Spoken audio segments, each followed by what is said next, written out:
when Moses asked God for his name and what he would tell people the name of God was, he said, tell them, I am that I am.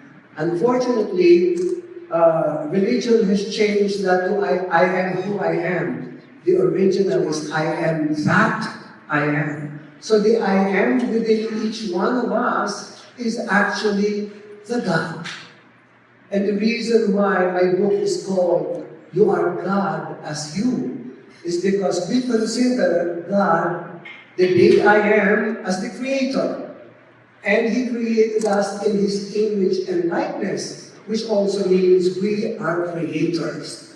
However, we are not creating the universe, we are creating our lives. And I sincerely feel that when you use the I am, your I am, properly and positively, you do change your life. In religion, I'm coming strictly from metaphysics. I know that a lot of people, from the point of view of religion, when they say there are three persons in one God, it is the Father, the Son, and the Holy Ghost. However, in Ionism, it is the three persons are the I am, you are, and they are. So that when I say I am a winner, and I constantly say I am a winner, ultimately my subconscious mind accepts the idea and I begin to be a winner in life. Now, when you use the second person of the I am, which is the you are, and you start criticizing people and saying, you are stupid, you are crazy, you are this, you are that, you are still using the name of the God in vain. And a lot of people don't understand why their lives cannot seem to get beyond where they wanted to go. It is because they are using the I am, the three I am, the three persons, which is I am, you are, and they are. So when you are insulting a third person, you are actually calling yourself the same thing. So that if you put together the number of times you use the I am, you are, and he, she, it negatively, you are actually bringing your life down. I wanted to put it to a test. As a matter of fact, in my book, You Are God as You, which is a compilation of the first portion, the mantra portion of my book. I actually teach people how to use the mantra because the mantra is like the rosary. It is not the rosary because it is actually an affirmation beads made of 40 beads.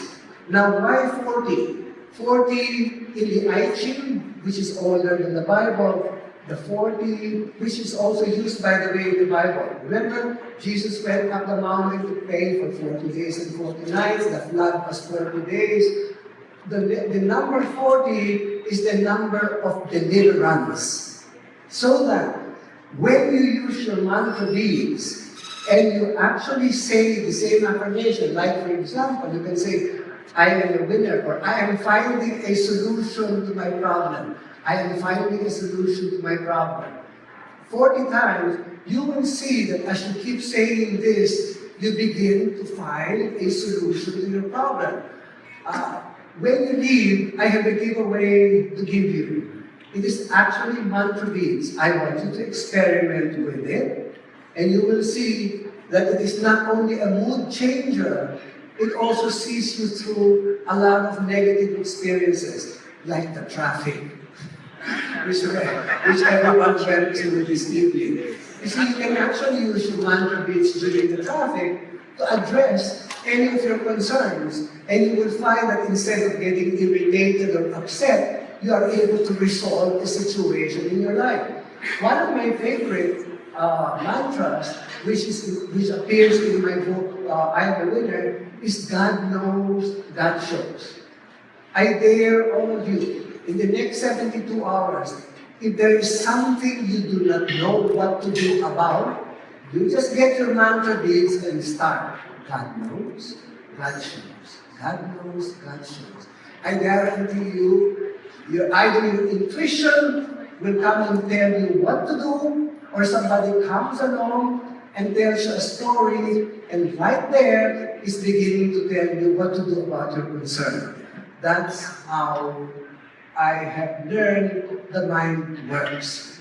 So that luck or unluckiness, or when people say suerte or malas, the suerte is all our doing, and so is the kamalasan.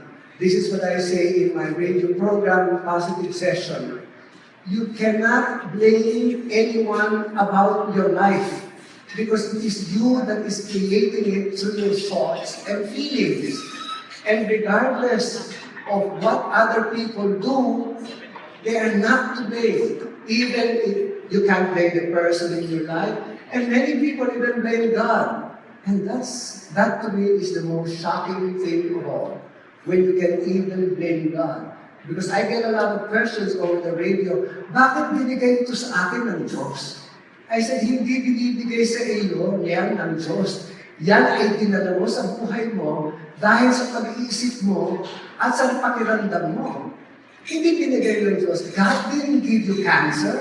Cancer came to you because you spent your life resenting. You dwell on a particular resentment in your life. And a lot of people say, I will never forgive that person until I die. And they do die, by the way. They do die. Because it's like, many people ask me, but George, what that person did to me is unforgivable. I said, sure. I can understand that when somebody does something to you that you did not expect the person to do to you, you will feel really horrible. That's admitted. However, the way I look at that is that every negative thing that happens to us is actually bad karma paid.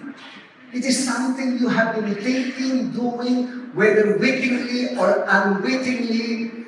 You cannot get unlucky unless you have done something that you attracted because of what you have done, either in thought or in feeling. Because people ask me, but how come so and so? She's so good. She doesn't say anything bad about anybody. But I said, have you gone into her mind?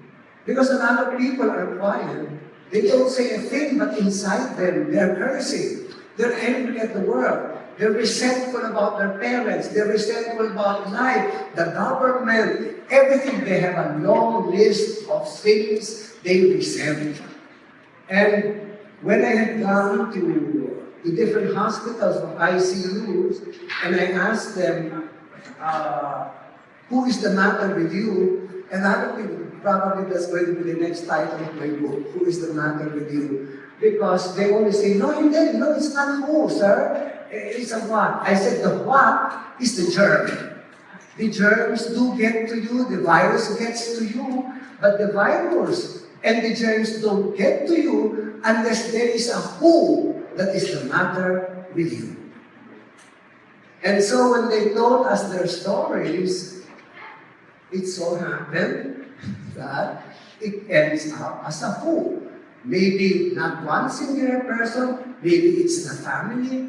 I remember Beaver, one time when I was lecturing about this many years ago. Remember, I don't think you remember Beaver. Remember that doctora who was giving a speech, and she came down from the stage and she was dragging her left leg, and Beaver went up to her trying to test what I was saying.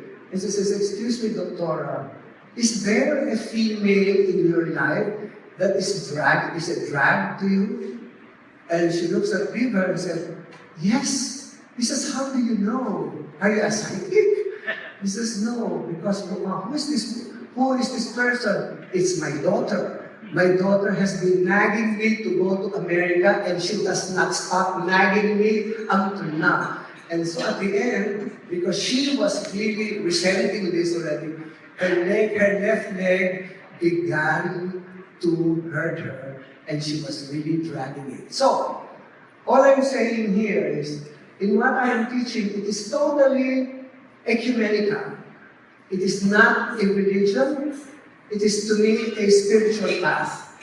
It is to me telling people, this is the way you should use your I am, because the name of God is I am that I am. You be careful, because the moment you use it negatively, you are breaking the commandment, you are using the name of the God in vain. How dare you say, how many times we say, how stupid I was. You just insulted yourself. You actually called yourself stupid. And therefore, you do stupid things after that. And our relationships, there are people who cause us a lot of diseases, and we don't do anything about it because we feel for the sake of peace. But the peace really has to start from within. It can't start from anywhere else. You can't say, I'm going to take this to keep peace in the family. I do not understand that particular statement, because you keep peace in the family where nobody is actually screaming at each other, but inside each person, they are screaming. And at one point, something's got to give.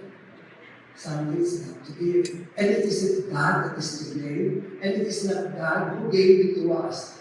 My last meditation was, whatever is happening to you, negative or positive, God is talking to you about you.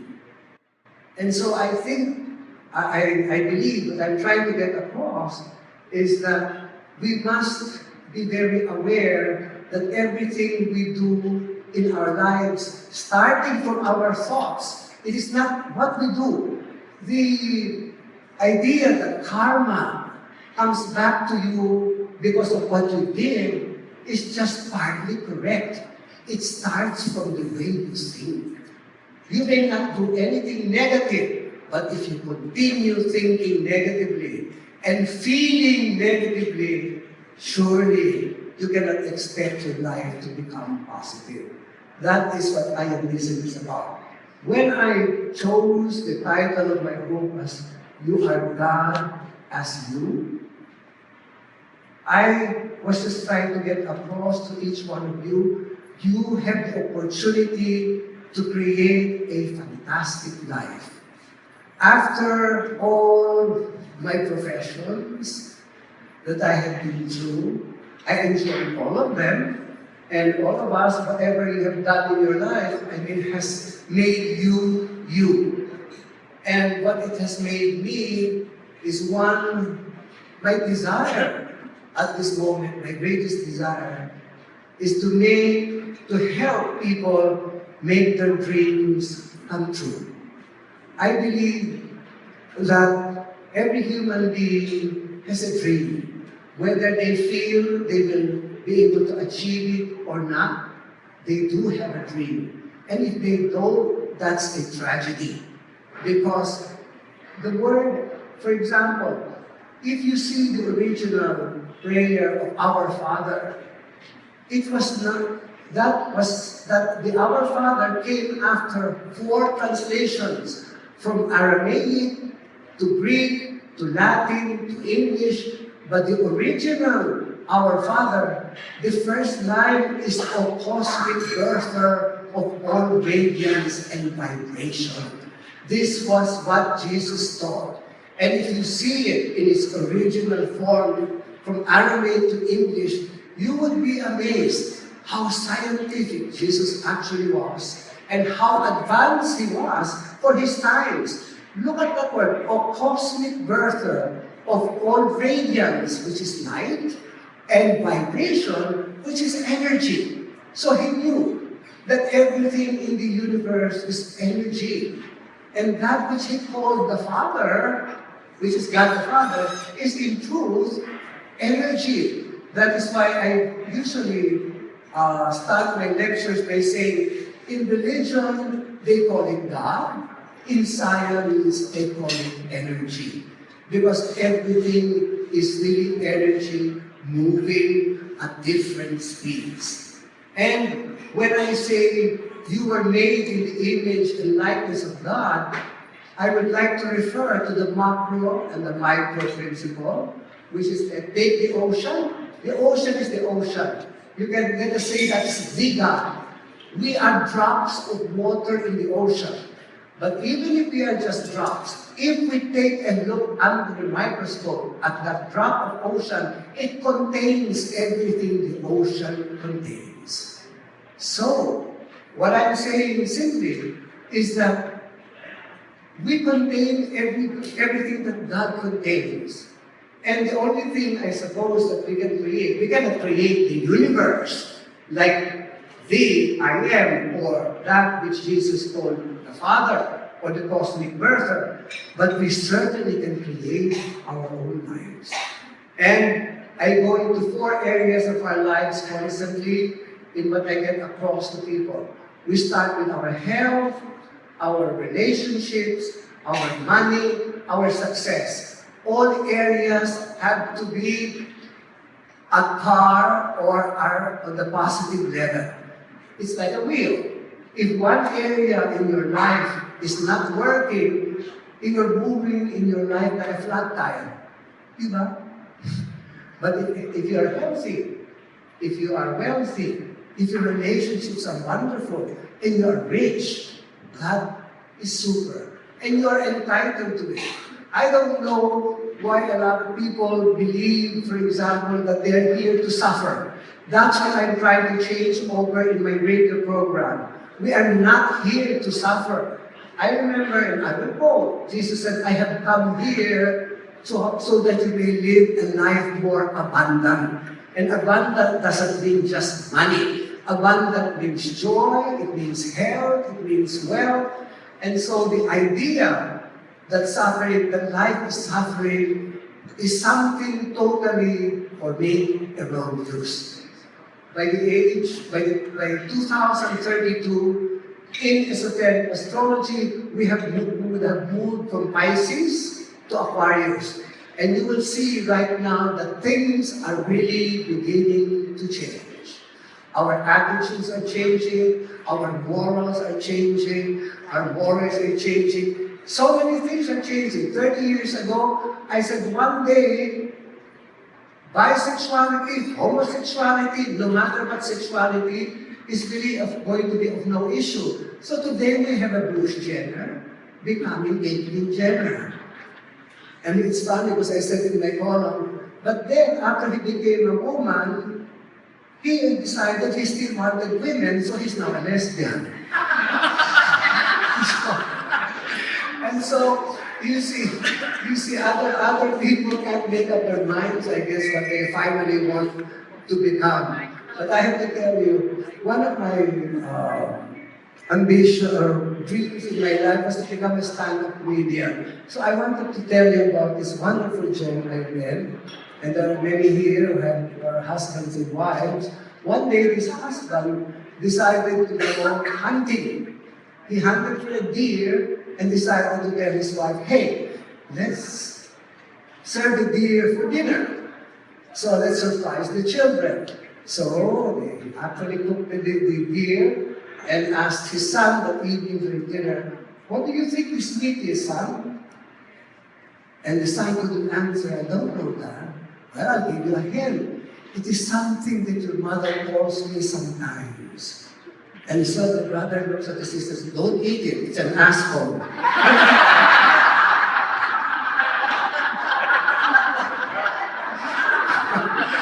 Okay, so, and you know, it's funny, I start my video programs with dream jokes. And then some people write me saying, ang ganda ng programa ninyo, marami akong natututuan, pero bakit may mga malaswa? Sabi ko kasi ang kalaswaan, nasa isipan lang natin. I said, you know, we can't talk about sex. And you think it's dirty, because that's how we were taught. Don't talk about sex, don't say sex jokes, because it's dirty. Okay, so there are these 2 guys down in the urinal, right? They're so drunk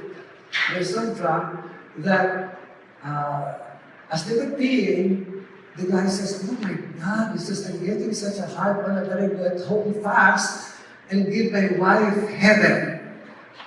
And so his friend says, do I come with you? He says, why should you come with me? Because you're holding mine, not yours.